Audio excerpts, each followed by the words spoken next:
Humura Burundi est un magazine qui sert de pont entre les Burundais en exil et ceux restés au pays à travers des informations bien fouillées concernant tous les domaines de la vie du pays. Le magazine Humura Burundi est diffusé sur le web via le site de la RPA www.rpa.bi. Humura Burundi. Vous êtes les bienvenus, chers auditeurs, au magazine Humura Burundi de ce mardi 30 avril 2019. Sans trop tarder, passons immédiatement au titre du magazine. Les détenus de la prison centrale d'Ongozi alertent pour la mauvaise et insuffisante alimentation. 22 ans jour pour jour que les 40 séminaristes d'Obuta eurent été sauvagement assassinés par le mouvement rebelle FDD. 15 Burundais ressortissants de la province Ruigi demandent asile au gouvernement tanzanien pour être sous menace du pouvoir en place au Burundi. Et c'est tout pour le sommaire. Le développement des titres dans quelques instants avec à la présentation Jean-Denis Nahazé, à la cabine de son et Mesteve Nyungeku.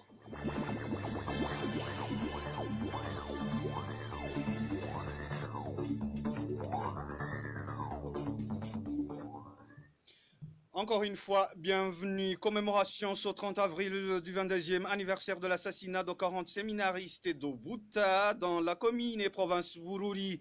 Cette tragédie a eu lieu dans la matinée du 30 avril 1997 et l'attaque a été menée et revendiquée par le porte-parole des rebelles du mouvement FDD de cette époque. Alexis Nimubona est l'un des rescapés de cette tragédie. Exactement, c'était vers 5h30, précisément 5h23. Les assaillants du CNDD-FDD ont attaqué, ont tué 40 jeunes séminaristes. Je suis témoin oculaire parce que même la corde qu'on a utilisée, qui a pu sauver beaucoup de jeunes, ça m'appartient. C'est une corde que j'utilisais pour les jeux de piste. Jusque vers 11h, nous avons été la cible. Il y avait une mitrailleuse anti-aérienne qu'on avait installée sur la colline Kagomogomo. C'est même cette mitrailleuse qui a incendié le dortoir du cycle intérieur. Les rescapés et les familles des victimes attendent toujours la justice dans le désespoir, car, explique Alexis Nimubona, les présumés auteurs de ce meurtre sont aujourd'hui aux manettes et les martyrs d'Obuta ne sont pas les seules victimes de l'injustice au Burundi. L'impunité crée d'autres victimes. En fait, le fait de ne pas punir celui qui a tué, par exemple en 65 et 72, Abuta, Teza, Bugendana, ce sont les mêmes. En fait, ceux qui ont tué, c'est ceux qui continuent à tuer pour le moment. L'attaque a été revendiquée par Jérôme Mendiho, qui était du CNDD. Les assaillants voulaient tuer les Tutsis, mais les Hutus ont refusé. Ils ont dit, nous allons mourir fraternellement. Donc, ce qui est sûr, c'est l'unité qui a caractérisé le petit séminaire d'Obuta, qui a resté uni fraternellement. Aucun Hutu d'Obuta n'a tué un Tutsi, aucune guerre n'a été lancée à Obuta. Alors, les assaillants voulaient donc effacer cet exemple de fraternité entre les deux ethnies. C'était Alexis Nimubona, rescapé des massacres d'Obuta. Toujours à ce propos, les Burundais ne peuvent pas espérer la traduction en justice des auteurs des massacres d'Obuta avant le départ du pouvoir CNDD-FDD. C'est du moins ce que pense le politique Charles Nditije. Selon ce politique de l'opposition, les auteurs de ces massacres dirigent actuellement le pays et ne peuvent pas par conséquent se mettre en cause. Suivez Charles Nditije. Une quarantaine de scénaristes de Buta ont été sauvageusement massacrés par les combattants du FDD qui l'ont reconnu, l'ont assumé qu'ils ont commis ce crime qui est un crime de génocide parce que, souvenez-vous, ils disaient essentiellement des soucis, mais pour heureusement, les scénaristes ont refusé de se séparer, de se scinder en deux sur base ethnique en disant qu'ils sont ni Hutus ni Tutsis, mais que c'est des enfants de Dieu et c'est un exemple à suivre. Vous comprenez donc que c'est là qui ont commis ce génocide et qui continuent en commettre à compte-goutte aujourd'hui ne peuvent en aucun cas demander à ce que la justice soit faite pour rétablir les victimes dans leurs droits. Et c'est pour cela d'ailleurs que lors de la mise en place de la commission de vérité et réconciliation, ils ont occulté la dimension judiciaire parce qu'ils veulent consacrer l'impunité des crimes. Je pense qu'il faudra attendre que l'autel des décédés soit chassé du pouvoir pour que les mécanismes de justice transitionnelle puissent fonctionner normalement.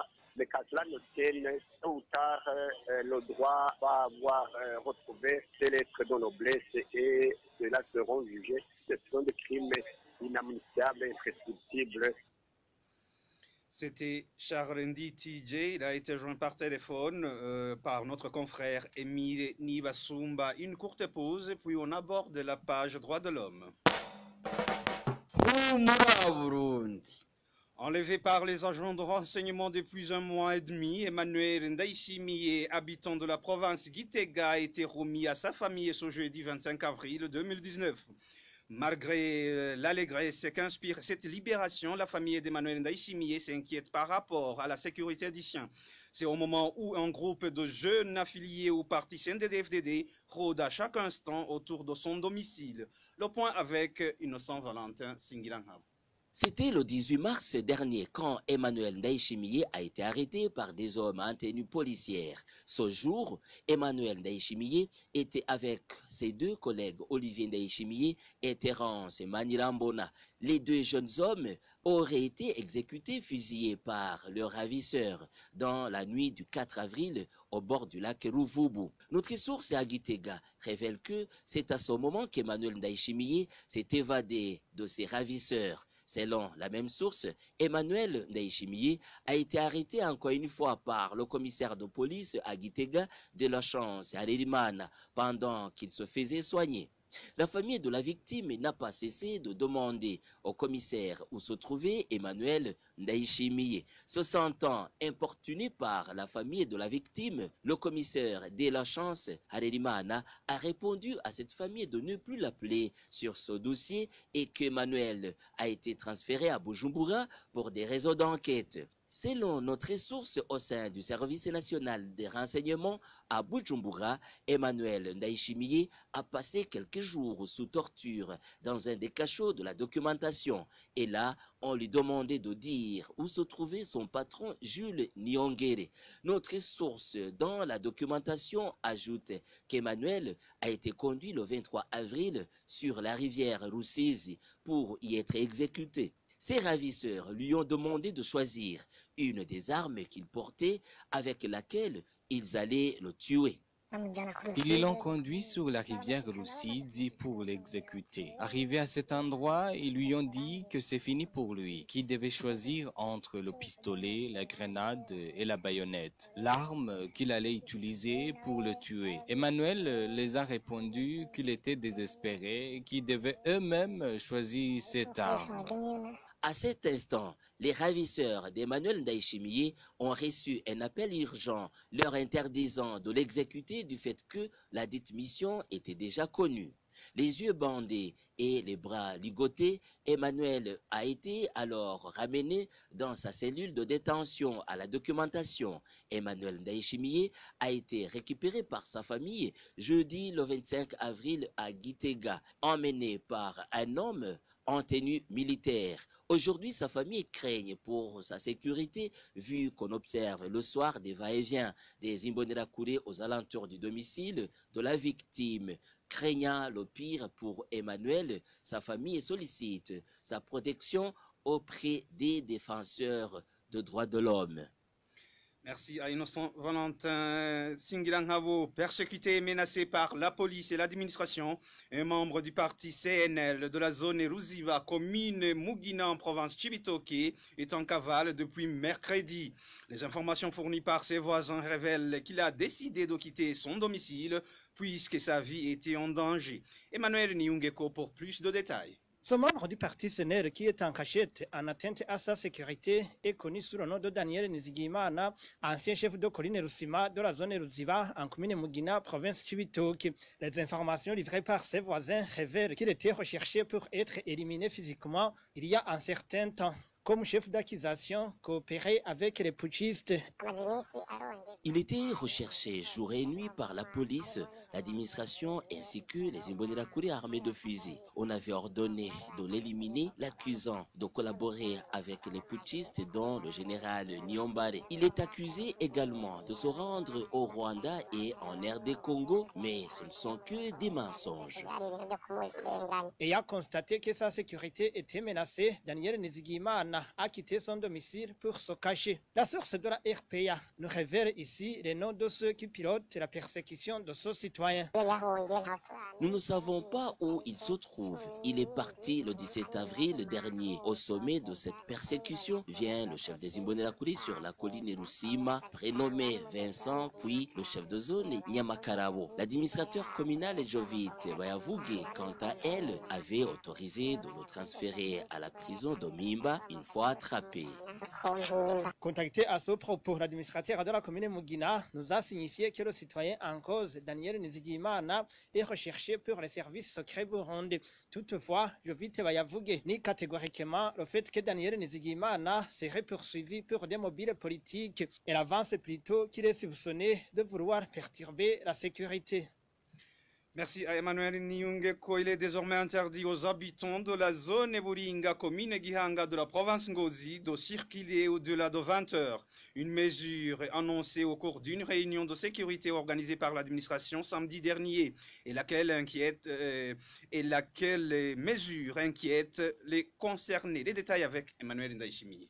Au cours de cette réunion organisée par Alon, chef de poste de la position militaire située à la SRDI, Sersi Bahati, chef de zone Eburinga, et Pierre Matereza, chef de colline Eburinga, qui a duré 3 heures, le chef de poste de la position militaire à la SRDI a déclaré à la population qu'il va se servir d'un marteau pour corriger certains d'entre eux.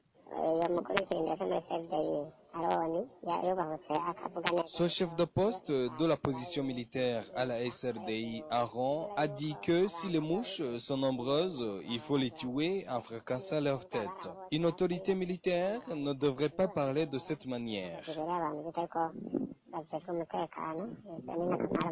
La population de la zone Eburinga indique qu'elle est malmenée par les militaires et les Imbonerakure lorsqu'elle est rentrée chez eux pendant les heures du soir. Pour le moment, si on t'attrape à 20 heures, tu es sérieusement battu. Ici à Buringa, on observe plusieurs militaires qui nous malmènent, y compris celui qui a préféré de nous menacer. Nous demandons que cette mesure soit levée car nous menons une vie difficile. Ces citoyens demandent que leur sécurité soit assurée au lieu d'être déstabilisée par les militaires en collaboration avec les Imbonerakure. Contacté à ce propos, Sarsir Bahati, chef de zone Eburinga, après une brève présentation, il nous a raccroché au nez. Il s'agit effectivement de la zone Eburinga, commune Gihanga de la province Bubanza et non la province Ngozi. Cri d'alarme des détenus de la prison centrale de Ngozi. Ils viennent de passer 3 jours sans approvisionnement en haricots. Ils ne reçoivent que de la farine de manioc. Ils demandent à la direction des affaires pénitentiaires de rendre disponible cette denrée principale dans leur alimentation. N'est-ce pas, bon fils Nyongere? Ce détenu de la prison d'Ongozi, au nord du pays, indique que la dernière fois qu'ils ont consommé le haricot est la journée de samedi de la semaine dernière. Les journées de dimanche, lundi et ce mardi, ils n'ont pas été approvisionnés en cet aliment. Au cours de cette période, ils ne reçoivent qu'une petite quantité de la farine de manioc. La consommation de cette unique sorte de denrée est quasi impossible car, argumente-t-il, la pâte de manioc ne peut être savourée que lorsqu'elle est accompagnée de haricots. Ils craignent ainsi d'être atteints par des maladies liées à la malnutrition et à la sous-nutrition. Les 10 détenus ajoutent que c'est dans le haricot qu'ils consomment des protéines nécessaires pour la survie dans cette situation de détention. Ils demandent ainsi à la direction des services pénitentiaires de rendre disponible cet aliment dans les plus brefs délais.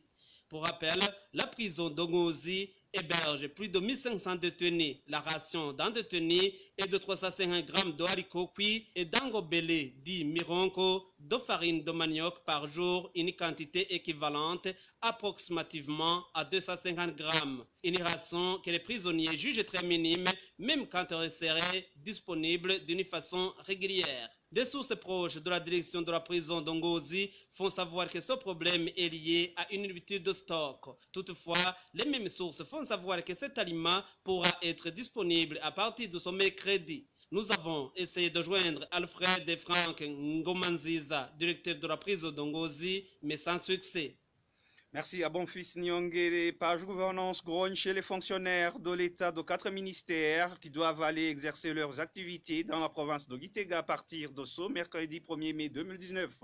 Ils disent qu'ils n'ont pas été avertis à temps pour s'y préparer en conséquence. Ils soulèvent notamment les difficultés liées à l'adaptation sociale aussi automatique, mais surtout au changement brusque de l'encadrement éducatif de leurs enfants.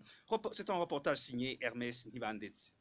Ces fonctionnaires de l'État qui doivent déménager pour aller exercer leurs activités dans la ville de Gitega à partir du 1er mai 2019 sont des 4 ministères, à savoir le ministère de l'Éducation, de la formation technique et professionnelle, le ministère de l'Environnement, de l'Agriculture et de l'Élevage, le ministère de la décentralisation et de la réforme institutionnelle et celui des droits de la personne humaine. Ils disent qu'ils vont se heurter à de nombreuses difficultés. Faire vivre deux familles séparées avec de faibles salaires est une problématique majeure selon ce fonctionnaire.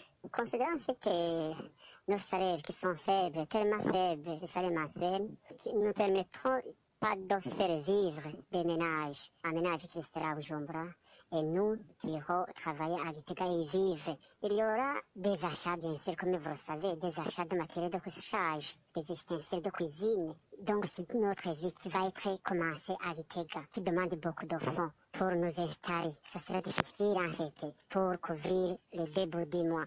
Ces fonctionnaires s'insurgent contre ces mesures qui sont prises sans être avertis. Ils précisent que la détérioration de l'éducation de leurs enfants va se manifester car il n'y aura pas de l'encadrement adéquat. Les enfants qui suivent les études aux écoles se trouvent à Bujumbura vont baisser des résultats suite au manque d'encadrement. Ça serait difficile de suivre les enfants qui se trouvent à Bujumbura et nous qui serons à Gitega. Actuellement, en fait, il y a une séparation qui va provoquer beaucoup de malheur dans nos familles. Je demanderai en fait au gouvernement, aux décideurs, d'essayer de hausser les salaires, de voir comment faire vivre les ménages. Ces 4 ministères qui doivent déménager pour la ville de Gitega partageront un seul immeuble dénommé Fakade du Centre, 6 dans le quartier Moussinzila, comme c'est mentionné dans une correspondance du ministre des Transports, de l'Équipement et de l'Aménagement du Territoire du 23 avril cette année. Près de 18 000 enfants burundais en difficulté ont bénéficié de l'aide du Fonds des Nations Unies pour l'enfance UNICEF, UNICEF en sigle, depuis le début de cette année. Plus de la moitié de ces enfants étaient atteints de la malnutrition aiguë sévère. Les détails avec Balthazar Mivour.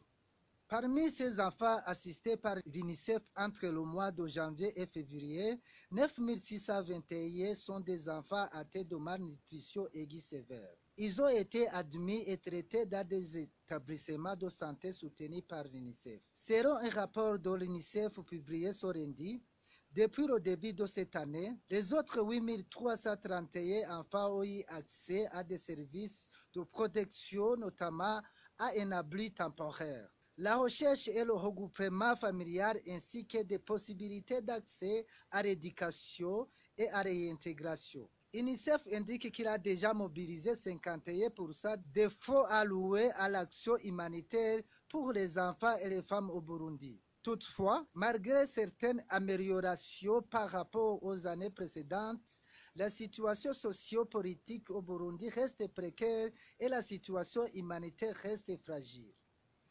Enfin, pour clore son magazine, 15 Burundais, dont 7 femmes et 8 enfants, demandent asile au camp d'Ondouta, en République unie de Tanzanie, depuis ce lundi. Ils sont tous ressortissants de la commune Gisuru, province Ruyigi. Ils font savoir qu'ils étaient sous menace et intimidation des Imbonerakure et des autorités locales. Le point avec Onésime Dushimagitz. Il était vers 10 h dans l'avant-midi de ce lundi lorsque ce groupe de Burundais demandeurs d'asile sont entrés au camp d'Oduta en Tanzanie. Ils indiquent qu'ils étaient sous menace et intimidation des Imbonerakure et des autorités locales. Ils avaient manqué d'argent pour contribuer aux prochaines élections de 2020, comme le témoigne l'un des réfugiés du camp d'Oduta. Ce groupe était composé de femmes et d'enfants. Ils se sont dirigés vers le bureau des agents chargés de la sécurité du camp communément appelé Sungusungu. Ces derniers ont appelé la police pour les embarquer vers les bureaux de la migration. On a appris que cet organe aurait décidé de les refouler vers le Burundi. Ils ont fait savoir qu'ils étaient sous menace et intimidation pour avoir manqué d'argent de contribuer aux élections. Certains ont été tués pour cette raison. Les réfugiés burundais du camp d'Oduta craignent pour la sécurité de leur père une fois refoulés vers le Burundi, comme l'envisage le service de la migration tanzanienne. Il demande au HCR de suivre de près cette problématique qui se pose. Il faut que les Nations Unies s'impliquent dans ce dossier des Burundais demandeurs d'asile. On entend dire que la paix et la sécurité règnent au Burundi, mais nous assistons toujours au mouvement de Burundais qui fuient encore le pays. Il faut reconnaître que ces Burundais subissent des menaces chez eux parce que personne ne peut pas fuir son pays sans motif valable.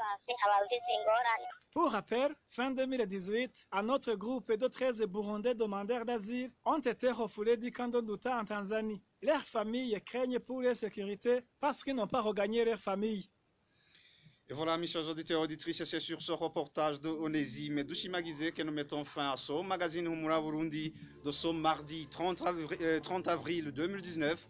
Merci pour votre aimable écoute. Merci à toute l'équipe de la rédaction pour la collecte et le traitement de toutes ces infos. Merci également à MST Veni Ungeko pour la bonne collaboration technique. À la présentation, vous étiez avec Janvier Nina Hazoué. Passez de bons moments chez vous.